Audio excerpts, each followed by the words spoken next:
Yo personalmente soy muy escéptico de las autorregulaciones. Eso no ha funcionado bien.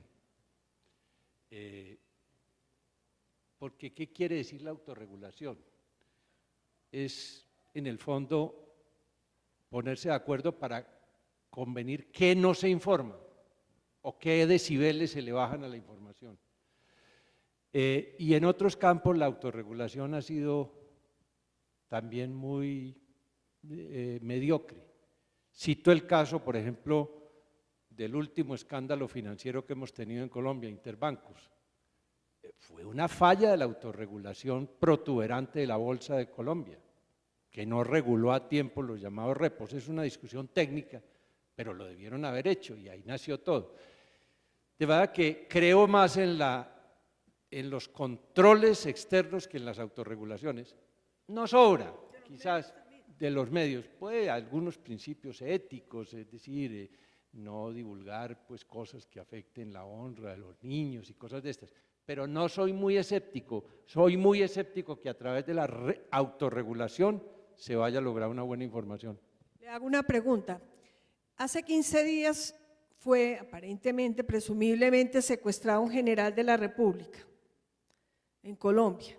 Nada sabemos, especulamos todos, teorizamos todos. El ciudadano está debidamente informado, tiene el Estado derecho a reservarse la información que tiene sobre la materia por estar viviendo una situación de conflicto como la que tenemos. ¿Hasta dónde debe llegar esa libertad de información y ese derecho de saber y de conocer del ciudadano sobre el presunto secuestro o el secuestro de un general de la República de Colombia? Bueno, creo que primero que todo no hay que trivializar esa información. Ustedes ven los noticieros de los últimos 2 o 3 días y ¿qué es lo que hemos visto? Que sobrevuelos de unos helicópteros que van por los soldados al Arauca, que se están preparando las fiestas con sancocho para los soldados en Risaralda y en Carmen de Bolívar, donde viven. Realmente no ha habido un informe serio de cuál es el problema de los secuestros y de los soldados. Muy trivializado por los mismos medios, Ahora, el tema del secuestro, la retención del general, obviamente es un tema noticioso que tienen que divulgar, analizar los medios con todo cuidado. No tengo elementos de juicio para decir aquí ahora que el gobierno se está guardando información que tenga. Lo que sí constato es que el primero que parece ser mal informado es el propio gobierno, porque en la televisión dijo el presidente que ya tenía las coordenadas del general, que ya le iban a devolver, y 3 días después que las que tenían eran los soldados de Arauca y no del general. Pero eso lo que demuestra es más desinformación o descoordinación al interior del gobierno que un indicio de que se estén guardando deliberadamente informaciones que no quieran divulgar, debiéndolo divulgar. ¿Quién es la obligación, en este caso, de informar adecuadamente sobre el secuestro? Habría que definir cuál es la información, en el caso del general, que se echa de menos. Toda, porque no ¿Pero sabemos cuál? nada. Pues Que se lo circunstancias llevaron, de tiempo, modo y lugar. Circunstancias de tiempo, modo y lugar que todo el país no mundo las conoce. conoce, que se metió, parece que imprudentemente en un caserío No, y de allá se trivial, lo llevaron o sea, en Bermudas. Bueno, entonces, ustedes opinan que en Colombia en general están garantizadas las libertades para que personas que no nazcan del llamado sistema o de la oligarquía política o de los intereses económicos puedan acceder al poder y puedan jugar en la democracia con garantías? Yo diría esto para, digamos, para unir con la presentación de la experiencia del señor Plenel y lo que fue su conferencia. Creo que se está avanzando, no a unas velocidades pues como las que uno quisiera, pero tampoco hay que hacer un examen o un balance negativo de todo. Yo creo que muchas veces se han destapado asuntos de corrupción, más aún los más grandes asuntos de corrupción, se han destapado con publicidad o sin publicidad por los medios. Y muchas veces se han destapado no solo por los grandes medios, sino medios regionales, emisoras de radio, medios digitales que están dando las primeras voces. Cuando esas primeras voces alguien las retoma, las magnifica, las saca de un pequeño decibel y los llama a grandes decibeles, han generado las grandes transformaciones contra la corrupción en Colombia últimamente. De manera que sí, hay que tener también mucho cuidado, ¿no? Que los grandes medios de comunicación, y ahí de pronto más que una autocensura o un autocontrol, sería que es un debate permanente en Francia, que el Monde lo inició desde un comienzo y otros medios. ¿Cuál es el límite entre la propiedad de un medio y la sala de redacción? ¿Hasta dónde el propietario del medio puede influir y debe influir? ¿Y cómo se tienen que hacer respetar los periodistas en su independencia? Ese ha sido un tema clásico en Francia y creo que vamos a tener que llegar a él, ¿no? Por ejemplo, ¿cómo y por qué aquí no se ha cuestionado que las únicas emisiones de bonos en el mercado de Nueva York que merecen primera página espectacular son las de un banco y no las de los otros? Ese tipo de cosas, ¿cuál es el balance informativo y cuáles son los respetos a la línea editorial? Es muy difícil pretender que los medios no tengan dueños en Colombia, pero hay que dar un paso adicional hasta dónde llega el poder periodístico o editorial del dueño de un medio y hasta dónde empieza ya a invadir el deber de la libre información que tiene que preservar y los periodistas la tienen que hacer preservar. En el mismo sentido, yo creo que ahí resulta fundamental la exigencia de la declaración del conflicto de interés. Yo creo que porque optamos por un régimen de esa naturaleza, nuestro régimen constitucional es un régimen que simultáneamente establece la libertad de empresa y la libertad de expresión. Y al hacer esa apuesta, lo que está haciendo no es de ninguna manera proscribiendo la posibilidad de que un grupo empresarial o un empresario o una persona tenga un medio de comunicación. A lo que debe ir, eso sí, es a evitar lo que dice Juan Camilo, que el interés empresarial lleve a que la información no sea correcta. Y para evitar en los temas de conflicto de intereses las tentaciones, los riesgos, el peligro de que el lector no esté bien informado, eso debe ser absolutamente explícito.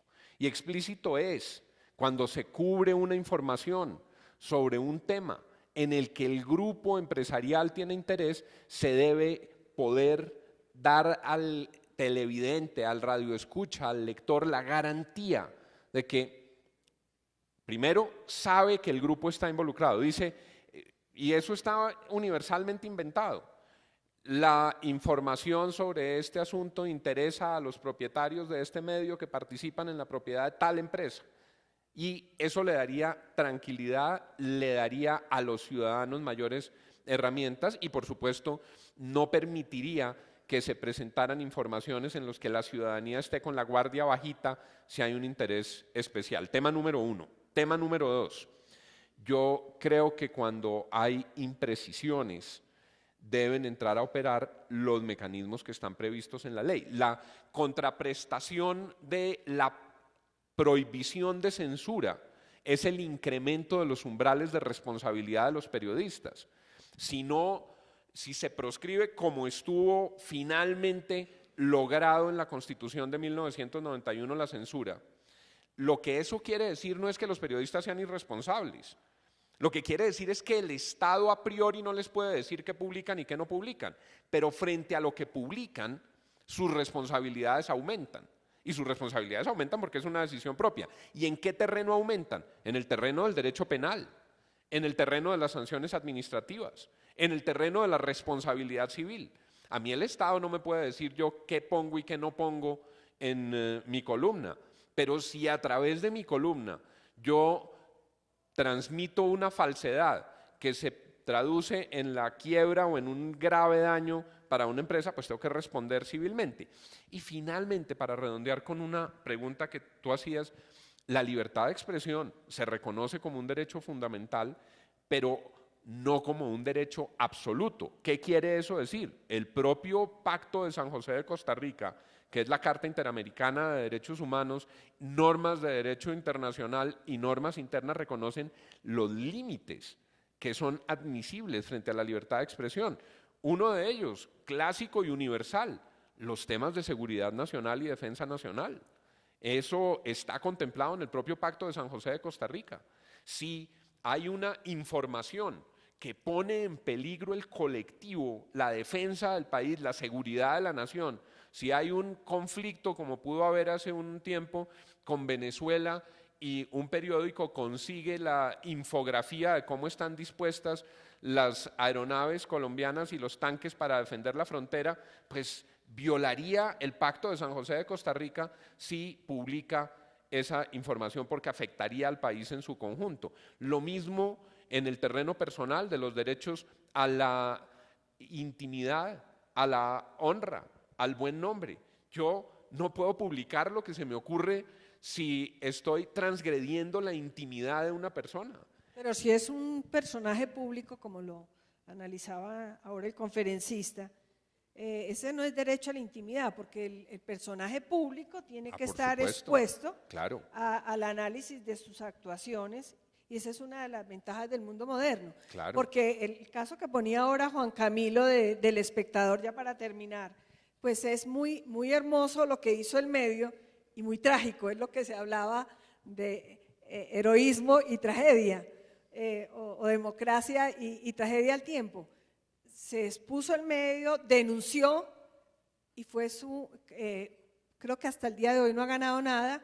Los propietarios tuvieron que vendérselo a un grupo económico porque no pudieron sobrevivir económicamente, grupo en el que yo tengo que reconocer que trabajo con un programa y nunca he visto limitada mi capacidad de opinar, ni de preguntar, ni de decir. O sea, no se puede generalizar que cuando hay interés económico hay restricción informativa. Claro. Tal vez no hemos mencionado, además del posible abuso del poder económico sobre el medio, no olvidemos también que a la hora de la verdad, los grandes atropellos contra los periodistas se están cometiendo por las mafias, por las BACRIM, por las FARC, por los paramilitares, por las mafias locales que están acallando, y muchos, a sangre y fuego, a pequeños periodistas, a pequeños medios y a periodistas de pequeños medios regionales. Ahí es donde hay ahora, hoy en día, una gran amenaza. Y también los dueños de los medios, de algunos medios, a los periodistas que intentan también tener independencia con la sostenibilidad de su trabajo, que les toca seguir la línea de los intereses del dueño y muchas veces también sienten amenaza.